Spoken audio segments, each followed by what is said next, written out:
del todo, un cohete no tripulado, insistimos. Y bueno, mientras tanto, comenzamos ya las claves de esta tarde, unas claves donde en primer lugar miramos a la crisis energética. Se avecina el verano y por lo tanto la temporada de almacenamiento de gas en Europa. Ya lo saben, que eso es al final muy cíclico. Normalmente las reservas de gas se van,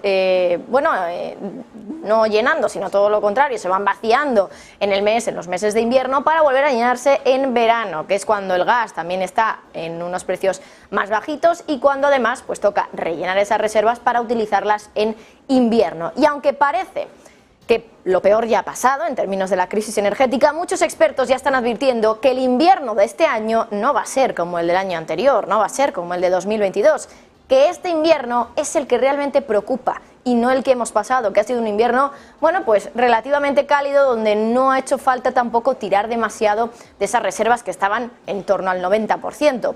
Por eso en los últimos días hemos visto cifras de esas que marcan, ¿no? Por ejemplo, Morgan Stanley dijo el otro día que los países están apresurándose tanto a llenar desde ya sus reservas de gas que podrían estar al completo para finales del mes de agosto, muy pronto, desde luego. Y es que ahora Europa ha aprovechado tanto la caída en los precios del gas que llevamos un adelanto, según Bloomberg, de 11 semanas en el nivel de llenado de reservas respecto a 2021. Dicho de otra manera, en 2021, antes de la guerra en Ucrania, por eso lo queremos comparar con el año 2021, las reservas estaban al nivel que están ahora a principios de julio, pero es que ahora estamos en abril, 11 semanas antes del nivel que veíamos entonces en 2021, pero en julio. Claro, eso es mucho dinero que Europa se ha gastado en almacenar reservas de gas, en comprar ese gas y también en pagar por ese almacenaje. Aquí en Negocios Televisión, este adelantamiento en el almacenamiento del gas nos hace plantearnos lo siguiente: si hemos llenado las reservas mucho antes, eso implica que esas reservas van a estar mucho más tiempo llenas. Y eso, ya saben, tiene también un sobrecoste. Es decir, ¿cuánto se gasta Europa en llenar las reservas de gas y mantenerlas llenas? Y ya no hablamos del coste de comprar ese gas, que ya lo conocemos, sino el coste de almacenarlo, de dejar ahí el gas quieto, porque de eso apenas se habla. Porque aunque estemos hablando de no hacer nada con ese gas, no hacer nada, mantener ese gas ahí almacenado, tiene un coste. Sin ir más lejos, porque no es nada fácil guardar ese gas, de hecho hay que guardarlo bajo tierra y a unas temperaturas, en el caso de que estemos hablando del gas natural licuado, que son absolutamente una locura, desde luego, porque si hablamos del gas natural en estado líquido, este se tiene que guardar en unos tanques que tienen la capacidad de almacenar gas a una temperatura de 162 grados bajo cero. 162 grados bajo cero, insisto, por si no se habían quedado con el dato. Pero el gas también se puede guardar bajo tierra, como decíamos, puede hacerse en almacenamientos de cavernas de sal, acuíferos y embalses agotados. Y dicen las cifras que publica el Gas Infrastructure Europe que la capacidad de almacenamiento operativa de la Unión Europea asciende a 1,13 teravatios hora, que son aproximadamente 100.000 millones de metros cúbicos a finales de 2018. Bueno, fíjense en este gráfico que muestra exactamente cómo es el proceso de almacenamiento de gas subterráneo. Bueno, pueden ver ustedes ahí que desde luego es todo un proceso complejo, ¿no? Ahí, por ejemplo, nos dicen que ese almacenamiento de gas está presente en la naturaleza desde hace millones de años y que es un proceso que se limita ahora en Yela, que es uno de los lugares en España donde tenemos almacenamiento de gas, al aprovechar una formación geológica y se aprovecha como almacenamiento subterráneo. Por cierto, Nagas también cuenta cuántos almacenamientos de gas hay en todo el mundo. Dicen que son 627 y que son 81 acuíferos salados profundos, 6 de ellos en España controlados por Enagas. Vamos a ver si nuestros compañeros pueden ponerles también el siguiente gráfico para intentar entender dónde están esos almacenamientos de gas en España. Lo pueden ver ustedes ahí, hay 2 al norte, uno más cerca de Madrid y otro al sur de España. A modo de curiosidad, por cierto, una de esas plantas de almacenamiento en Europa está metros bajo tierra y concretamente está bajo el casco antiguo de la ciudad de Berlín. Así que si van a Berlín, que sepan que debajo de ustedes hay un espacio de almacenamiento de gas. Pero ¿cómo se distribuyen esas plantas de almacenamiento en Europa? Bueno, pues dice el FMI que se distribuyen de una manera muy desequilibrada. Dicen que Ucrania y Alemania tienen el 40% de la capacidad en Europa y que, por ejemplo, Gazprom tiene varias plantas de almacenamiento en Alemania y Austria, que representan en total el 7% de la capacidad de almacenamiento en Europa. De Gazprom, insistimos, gasista rusa. Según la Unión Europea, el 73% de la capacidad está concentrada en 5 miembros: Alemania, Italia, Francia, Holanda y Austria. Son los estados y las empresas los que compran ese gas y lo quieren almacenar luego. Y claro, ¿de quiénes son estas plantas de almacenamiento? Pues de lo que les acabamos de contar. Pues por ejemplo de Gazprom, de Enagás, de Uniper, de todas las empresas gasistas que tienen presencia aquí en Europa. Empresas gasistas que tienen la propiedad de esas plantas de almacenamiento de gas. Pero ahí viene el negocio, que es de lo que queremos hablar ahora. ¿Cuánto cuesta almacenar ese gas? Desde luego que no es fácil encontrar datos sobre este tema. La consultora Aurora Energy Research ya ha hecho números y ha calculado que el coste de usar almacenamiento de gas es de entre 300 y 600 millones de euros para Europa. Y bueno, para echar un vistazo a números concretos, hemos revisado las cifras de Uniper, la gasista que fue, por cierto, ya lo saben, nacionalizada por el Estado alemán.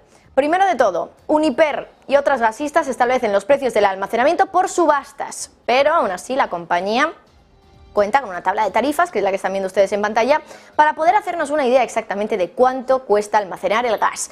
Bueno, ahí pueden ver en la primera columna que la tarifa base, dependiendo de cuál es el almacenamiento del que estemos hablando, está entre 77.000 y 132.000 euros. Pero además, Uniper también cobra por cada inyección de gas y por cada retirada y también por el mantenimiento de ese gas. Por ejemplo, por cada inyección de gas puede cobrar entre 8.322 y 6.417 euros por megavatio hora. Claro, ¿esto cuánto es? Ahí que haces una idea un poco de cuántos megavatios hora es normal que se vayan a inyectar en estos almacenamientos de gas, para hacernos una idea de realmente ¿cuánto dinero puede suponer esto? Bueno, pues vamos a poner un ejemplo. Es un ejemplo, insistimos, muy sencillo, demasiado sencillo quizá, pero para que entendamos un poco también en qué números, en qué cifras nos estamos moviendo en este mercado. Fíjense, Italia tiene una capacidad de almacenaje de gas concretamente de 2.752 megavatios hora.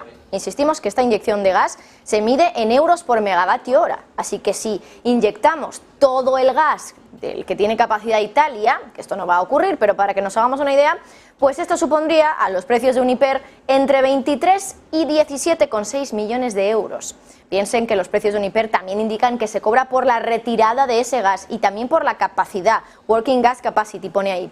Estamos hablando, claro, de miles de euros por cada megavatio hora. En definitiva, vamos así haciendo unos cálculos muy rapiditos, millones de euros, que son esos millones de los que nos ha hablado Aurora Energy Research, que les decíamos al principio que estaba calculando que en Europa nos hemos gastado en almacenaje entre 300 y 600 millones de euros. Millones en un negocio que es bastante opaco. No es nada sencillo obtener información sobre el negocio del almacenamiento de gas de manera fácil, ni tampoco de su funcionamiento, a menos, eso sí, que investiguemos un ratito y escudriñemos en detalle los datos que tenemos. Y eso que el almacenamiento de gas, ya lo saben, es lo que ha hecho que Europa sobreviva a este invierno. Algo tan importante y algo tan opaco, desde luego. Y no abandonamos el tema energético porque, bueno, pues Alemania, ya lo saben, ha puesto fin ya a 60 años de energía nuclear, a pesar de las presiones que hay por la guerra de Ucrania con el cierre de las últimas 2 centrales, y aunque este no va a ser el fin, el desmantelamiento va a durar varias décadas y va a costar miles de millones de euros a Alemania. Es un cierre polémico y que tiene además dividido al país en plena crisis energética. La crisis, bueno, la energía nuclear, ya saben ustedes que es una fuente de energía muy barata y que, bueno, al final se puede activar en cualquier momento y por eso, pues siempre podemos recurrir a ella cuando no están otras fuentes de energía que también son baratas, como puede ser la eólica o la solar, pero que no están ahí siempre, porque el viento no sopla siempre, en todo momento, y el sol tampoco está en todo momento. Bueno, pues ahora en Alemania esos reactores nucleares han sido eliminados del mix energético y eso lo que va a hacer es disparar todavía más los precios de electricidad, porque insistimos, era una fuente de energía barata. Y ya tenemos una de las primeras víctimas que horas antes de cerrar su reactor nuclear ha dicho que dispara los precios de la luz en un 45%, que se dice pronto. Es E.ON, una de las empresas líderes del mercado alemán. Va a subir los precios en un 45% a partir del día 1 de junio. Va a ser efectivo en partes de Renania del Norte-Westfalia y ese nuevo precio va a ser de 49,44 céntimos brutos por kilovatio hora, es decir, un 45% más de media. Y ya existen algunos cálculos para entender qué va a suponer esto para los bolsillos de los alemanes. Por ejemplo, el portal Verivox calcula que esto para un hogar de 3 personas, bueno, pues este hogar pagaría desde junio 2.125 euros al año por 4.000 kilovatios hora de luz. Es cierto que Alemania tiene activado un freno en el precio de la electricidad, pero solo limita el 80% del consumo del año anterior a 40 céntimos kilovatio hora, que es prácticamente el nivel a los que ha subido el precio de la luz E.ON. Les decíamos unos 49,44 céntimos bruto el kilovatio hora, pues ahí lo tienen. Esto significaría que el 20% de su consumo restante, es decir, el 80% está topado, por decirlo así, el 20% no, pues el 20% de un cliente de E.ON estará pagando 49,44 céntimos brutos bueno, en este caso por megavatio hora. Por supuesto, la compañía se defiende, ¿no?, para explicar por qué hace esto. Dice que están intentando amortiguar los costes de compra que han sido más elevados de lo normal durante la crisis energética, por supuesto. Y es que la compañía, bueno, igual que muchas del sector, también ha tenido que asegurar volúmenes de energía con futuros a unos precios muy elevados, y eso ha hecho que, bueno, pues finalmente haya tenido que aumentar así los precios, y sobre todo después también de cerrar ese reactor nuclear. No ha sido el único. Desde principios de año, los proveedores de electricidad en la región de Renania del Norte-Westfalia han anunciado 98 subidas en los precios en una media del 45%, así que desde luego que hoy nos tenemos que fijar en cuáles son esas consecuencias del cierre de la energía nuclear de las centrales nucleares en Alemania, que es un cierre que va a ser muy costoso, y lo estamos viendo ya en estas primeras, en este caso, primeras víctimas, podemos decirlo así, o primeras consecuencias que estamos viendo ya en compañías que, pues bueno, antes tenían reactores nucleares y que ahora tienen que compensar ese sobrecoste de la electricidad, pues también pasándole ese sobrecoste a los clientes, en este caso E.ON, con un 45% de aumento en ese precio de la electricidad para sus clientes. Bueno, son ya las 3:20 de la tarde y les decíamos que para ahora estaba previsto ya que, bueno, pues lanzara SpaceX, la compañía de Elon Musk, ese cohete. Son imágenes en directo que estamos recibiendo ahora mismo de la señal de SpaceX, un cohete que va a hacer historia y que Elon Musk ya ha advertido, ojo, porque es probable que finalmente, pues bueno, ese cohete no tenga éxito en el lanzamiento. Ahí estamos empezando a ver cuáles son pues los detalles, ¿no?, de ese lanzamiento. Empezamos a ver un poco de humo en ese cohete, un cohete, por cierto, que tiene una longitud, una altura de 120 metros, esto es más alto que la Estatua de la Libertad, para que se hagan ustedes una idea. Ahí podemos empezar a ver al equipo de Starship, en este caso, que es el cohete de la compañía de SpaceX. Vamos a ver si podemos escuchar qué es lo que están diciendo. We unfortunately had a hold on the countdown today, and that is going to scrub our launch attempt. But we are expecting a minimum of 48 hours in order to recycle. So be sure to keep an eye on our social channels, and we'll share information as soon as it becomes available. Until then, stay safe, and we'll see you soon.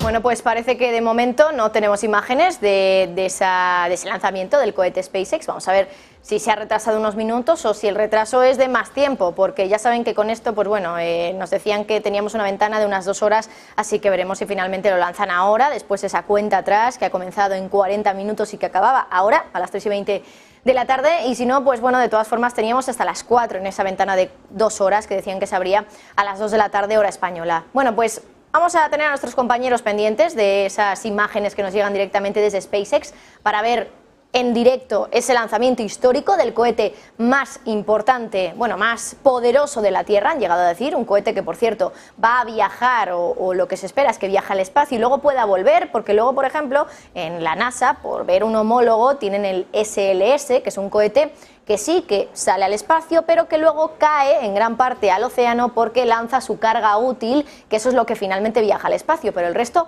cae. Bueno, pues este cohete de SpaceX es especialmente relevante porque lo que se espera que haga es que salga de la Tierra, vaya donde tenga que ir, por ejemplo a la Luna, y luego pueda volver, que eso es muy importante y que al final es lo que hace que no se generen tantos residuos de una industria como la de los viajes espaciales en este caso. Bueno, me parece que todavía no tenemos ese lanzamiento del cohete SpaceX, a ver si me pueden confirmar mis compañeros. Me parece que no tenemos la imagen todavía, así que veremos si se retrasa un poquito, unos minutos realmente, o bueno, pues finalmente se retrasa un poquito más. Pero volvemos al tema energético del que estábamos hablando. Está claro que desde luego que esta noticia del aumento en los precios del 45% de la electricidad por parte de E.ON, de la empresa alemana, es solo una de las primeras consecuencias de ese cierre nuclear, un cierre que nos ha desgranado en esta pieza nuestra compañera Raquel Rero.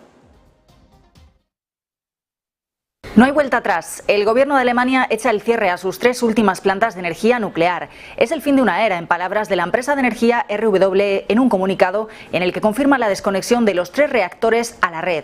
La medida estaba programada para finales de 2022, pero la guerra de Ucrania y la interrupción del suministro de gas ruso obligó a Alemania a postergarla en medio de los temores a una emergencia energética. Es una victoria para el Partido Verde y para los activistas que se oponen desde hace décadas a la energía nuclear, pero no todos en el país germano están contentos con la decisión, sobre todo en un momento de precios energéticos al alza. Y es que la energía nuclear es la grieta ideológica que divide al país. Actualmente Alemania obtiene casi la mitad de su electricidad de energías renovables y solo el 6% de la energía atómica. El ministro del ramo, Robert Habeck, cree que el 80% de la electricidad del país será renovable para 2030. Pero en el último año, en contexto de guerra y crisis, la producción renovable se ha estancado y han aumentado las emisiones de CO2 al tener que utilizar carbón para sustituir al gas ruso. Esto hizo que incluso algunos votantes de los verdes apoyaran la extensión de la vida útil de las 3 últimas centrales nucleares. Para encontrar el origen de las reticencias alemanas a la energía nuclear, tenemos que remontarnos a 1988. Cuando estalló el reactor nuclear de Chernóbil, se contaminó un área de cientos de kilómetros alrededor, pero la nube radiactiva llegó hasta Alemania, arruinando cultivos y extensas áreas verdes e instalando para siempre el miedo nuclear en el país. El accidente de Fukushima en 2011 fue la otra crisis clave. Lo sucedido en Japón impulsó a Angela Merkel a decretar el cierre ordenado de todas las plantas. En 1977 había 33 reactores nucleares en Alemania, ahora se apagan los 3 últimos. Sin embargo, a través de la grieta vemos cómo la postura pronuclear ha dejado de ser tabú. Aunque la postura generalizada rechaza la nuclear, cada vez son más quienes se cuestionan si el cierre es la mejor decisión en una crisis energética como la actual. Ahora Berlín se ve obligada a buscar más energía en proveedores alternativos a Rusia. Otro de los planes pasa por intensificar el papel de las renovables que hoy en día no pueden completar por sí solas las necesidades energéticas de la locomotora europea. Incluso los grupos de ecologistas reconocen que no se podrán conseguir los objetivos de reducción de emisiones si se sigue adelante con el cierre de las centrales, como se ha visto con el incremento del uso del carbón en el último año. Bueno, mientras seguimos pendientes de ese lanzamiento, todavía no se ha lanzado el cohete. Vamos a ver si podemos acceder a esas imágenes, porque parece que la señal que nos estaba llegando de momento solo era de audio y no de imágenes, así que vamos a ver si podemos solucionarlo y trasladarles esas imágenes en directo cuando se lance el cohete de SpaceX. Hoy vamos ya con la siguiente clave y con la última de la tarde. Lo militar de nuevo hoy ha vuelto a ser protagonista, sobre todo por la reunión de Vladimir Putin con el ministro de Defensa de China. Putin ha celebrado esas relaciones, que las relaciones entre las Fuerzas Armadas de ambos países pues están en un momento álgido, y por otra parte el ministro chino ha dicho que Pekín quiere fortalecer todavía más la comunicación estratégica entre ambos ejércitos. Casualmente ese viaje se produce después de mucha tensión entre lo que podemos calificar como el triángulo amoroso o del odio, según como lo miremos. El de China, Estados Unidos y Taiwán, por la visita de la presidenta taiwanesa a Estados Unidos y su reunión con el presidente de la Cámara de los Representantes de Estados Unidos, ya lo saben, Kevin McCarthy. Y es que hoy, después de la reacción de China con esos juegos de guerra en torno a Taiwán, esos simulacros de guerra con envío de buques y de aviones de combate para advertir a Taiwán de lo que le puede esperar si se acerca demasiado a Estados Unidos, hoy la CNN ha publicado un extenso reportaje sobre cómo Taiwán podría superar una invasión hipotética de China con la ayuda, eso sí, de Estados Unidos. Por ejemplo, la cadena de televisión recuerda que hace poco Taiwán anunciaba una extensión de lo que se conoce como la mili, el servicio militar obligatorio, una extensión desde los 4 meses, entonces estaba en 4 meses, hasta el año. Ahora ese servicio militar obligatorio es de 1 año. Pero hay otro anuncio además que ha pasado más desapercibido por la parte de Taiwán y que en la CNN tratan con mucha importancia. Se refieren a las conversaciones que ha habido entre Taiwán y Estados Unidos sobre el establecimiento de una reserva de contingencia de municiones en suelo taiwanés. Fue el Ministerio de Defensa de Taiwán el que anunció esa creación del, pues como les decíamos, ese inventario de contingencia, por decirlo de alguna manera. Fue en marzo cuando lo dijo Taiwán, dijo que su país estaba en conversaciones con Estados Unidos para un plan potencial con el que prepararían un stock de guerra en la isla. Y ya saben que Taiwán Le ha comprado armas a Estados Unidos y hace tiempo que lo está haciendo. Los expertos, por su parte, creen que construir ese inventario de armas antes de que llegue una hipotética invasión, si es que llega a hacerlo en algún momento, sería crucial para la supervivencia de Taiwán. Esto tiene una razón sencilla. Dicen desde la CNN que Taiwán es una isla y que como China se ponga, igual que la semana pasada, con buques de guerra y aviones de combate rodeando a la isla, tanto por mar como por aire, pues a ver cómo va a mandar Estados Unidos esas armas. Al final solo tiene también esos huecos, no hay tierra por donde mandar esas armas. Así que Taiwán y Estados Unidos, pues bueno, esa relación que tienen ahora en términos militares podría ir un poquito más allá o debería ir más allá si es que Estados Unidos quiere evitar que Taiwán entre o pueda ser invadida por parte de China. Hay que recordar que Taiwán y Estados Unidos no tienen una relación diplomática oficial. Pero lo cierto es que el ejército de la isla lleva décadas comprándole misiles y cazas a Estados Unidos. Sin ir más lejos, lo recordarán ustedes, la compra del mes pasado de armas de Estados Unidos por 619 millones de dólares, compra de Taiwán a Estados Unidos. Pero lo cierto es que algunos expertos creen que no tiene sentido que Taiwán intente superar a China en armas pesadas, sobre todo, básicamente porque no tienen la capacidad de comprarlas como sí que tiene China o de fabricarlas. De hecho, en la CNN recordaban que el presupuesto en defensa de China es concretamente de 230.000 millones. Esto es más de 12 veces lo que gasta Taiwán en esta partida, que son unos 16,8 millones de dólares. Claro, por eso los expertos consultados por la CNN tienen clara cuál es la estrategia que debería seguir Taiwán. Dice que no puede igualar la capacidad de China buque a buque y tampoco avión a avión, sino que la táctica que debería seguir la isla es más bien la de un modelo militar asimétrico, dicen. Taiwán, bueno, pues debería tener ese modelo militar asimétrico, que es el de un ejército con armas más pequeñas, como misiles portátiles o minas, que son difíciles de detectar, pero que además también son efectivos para impedir que el enemigo pueda avanzar. Los expertos que consulta la CNN ponen como ejemplo los buques antimisiles Neptune, que han sido utilizados en Ucrania para hundir los buques de guerra que vienen de Rusia. Así que, bueno, sería la estrategia que consideran desde, insistimos, estos expertos de Taiwán perfecta para algunos expertos, insistimos, en el caso de Taiwán. Esa sería el envío de armas de Estados Unidos previo a una posible invasión y un modelo asimétrico militar con armas más pequeñas pero más efectivas.